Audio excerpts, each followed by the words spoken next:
تلاوت کی جا رہی ہو والغوا فیہ، تو تم اپنے کانوں میں انگلیاں ٹھونس لو اور پھر شور شرابہ برپا کر دو، لعلکم تغلبون، تاکہ تم ہی غالب آ جاؤ۔ تو حضرات محترم، جہاں عالم کفر قرآن مجید کی توہین کر کے مسلمانوں کے جذبات کو مجروح کیا ہے، وہاں مسلمانوں کی صفوں کے اندر کچھ ایسے لوگ بھی موجود ہیں کہ گزشتہ دنوں جب قومی اسمبلی کے اندر ناموس صحابہ بل منظور کیا گیا، جو کہ کسی خاص مکتبہ فکر کی جانب سے پیش نہیں کیا گیا تھا، ہر مسلمان کلمہ گو کی آواز تھی کہ اس سزا کے اندر اضافہ ہونا چاہیے کہ جس میں جو شخص ملک پاکستان کے اندر کسی بھی صحابی رسول صلی اللہ علیہ وسلم کی توہین کرتا ہے، اب آپ خود دیکھیں کہ ہمارا جو آئین یا مجموعہ تعزیرات پاکستان ہے، اس میں اگر کوئی شخص کسی عام آدمی کی توہین کرتا ہے تو اس کی سزا 5 سال مقرر کی گئی تھی، لیکن اگر کوئی شخص صحابی رسول صلی اللہ علیہ وسلم کی توہین کرتا ہے خدا نخواستہ تو اس کی سزا 3 سال مقرر کی گئی تھی۔ یہ صحابی رسول صلی اللہ علیہ وسلم کے ساتھ ناانصافی تھی، اسی میں ترمیم کی گئی ہے کہ اس سزا کو 3 سال سے بڑھا کر 10 سال کر دیا گیا ہے۔ اور پھر ان لوگوں کا وبیلہ آج سوشل میڈیا کے تھرو آپ سن رہے ہوں گے کہ وہ کہہ رہے ہیں کہ یہ بل کیوں منظور کیا گیا، گویا کہ وہ یہ چاہ رہے ہیں کہ ہمیں توہین صحابہ کی اجازت دی جائے۔ ہم کیسے برداشت کر سکتے ہیں کہ ہمارے ملک کے اندر خلیفہ اول حضرت ابوبکر صدیق رضی اللہ تعالیٰ عنہ کی شان میں گستاخیاں کی جائیں، حضرت عمر رضی اللہ تعالیٰ عنہ کے بارے میں نازیبہ الفاظ استعمال کی جائیں، حضرت عائشہ صدیقہ رضی اللہ تعالیٰ عنہ پر مختلف قسم کی تہمتیں لگائی جائیں، اور صحابی رسول حضرت امیر معاویہ رضی اللہ تعالیٰ عنہ کے بارے میں طرح طرح کی باتیں کی جائیں۔ یہ تمام کے تمام اصحاب رسول اللہ صلی اللہ علیہ وسلم ہمارے ایمان کا حصہ ہیں۔ ہمیں صحابہ کرام کے عملوں سے بحث نہیں کرنی، جیسے نبی اکرم صلی اللہ علیہ وسلم کی نسبت بہت بڑی ہے تو آپ صلی اللہ علیہ وسلم کے اصحاب کی نسبت بھی بہت بڑی ہے، جیسے آپ صلی اللہ علیہ وسلم کا ایک ایک عمل عظیم الشان رتبے کا حامل ہے۔ آپ صلی اللہ علیہ وسلم کا سجدے میں صرف ایک مرتبہ سبحان ربی الاعلیٰ پڑھنا اور ہمارے لاکھوں کروڑوں نمازیں اور سجدے ایک جانب آپ کا وہ سبحان ربی الاعلیٰ پڑھنا ہمارے لاکھوں اور اربوں سجدوں کے اوپر بہاری ہے۔ اسی طرح حدیث میں آتا ہے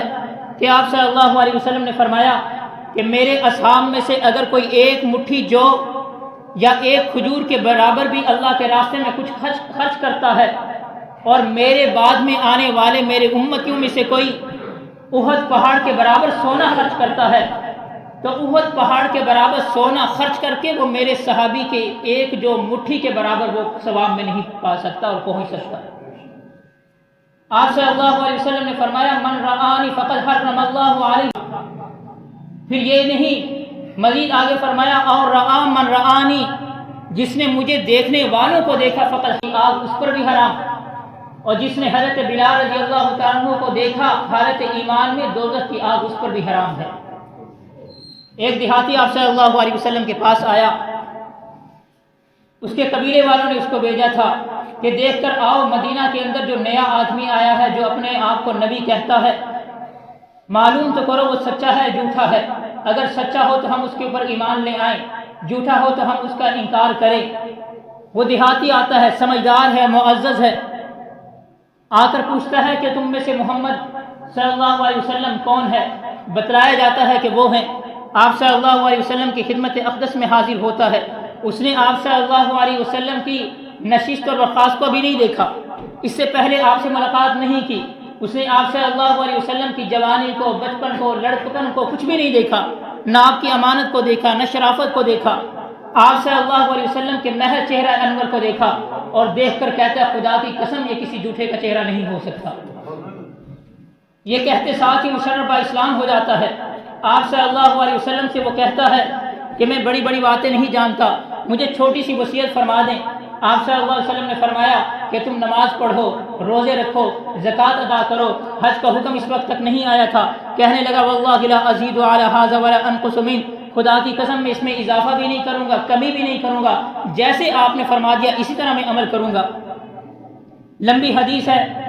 وقت نہیں ہے کہ اس کو تفصیل کے ساتھ بیان کیا جائے۔ کہنے کا مقصد یہ ہے کہ ابھی اس نے کوئی عمل نہیں کیا،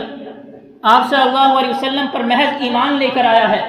جب وہ دروازے کی جانب جانے لگتا ہے تو آپ صلی اللہ علیہ وسلم فرماتے ہیں من سرہ ان ینظر الی رجل من اہل الجنۃ فلینظر الی ھذا، جو آدمی کسی جنتی آدمی کو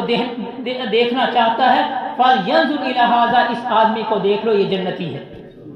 تو آپ صلی اللہ علیہ وسلم کو محض حالت ایمان میں دیکھنے سے انسان جنتی ہو جاتا ہے۔ تو آج سوشل میڈیا کے اوپر طرح طرح کی بکواسیات جو ہیں وہ ہو رہی ہیں ان لوگوں کی طرف سے کہ جو صحابہ کرام کی عظمت کے قائل نہیں ہیں۔ الحمدللہ ہم جہاں اہل بیت کی عظمت کے قائل ہیں وہاں ایک ایک صحابی کے اوپر ایمان ہمارے ایمان کا جو ہے وہ حصہ ہے۔ ازواج مطہرات کی عظمت اور ان کی شان ہمارے دلوں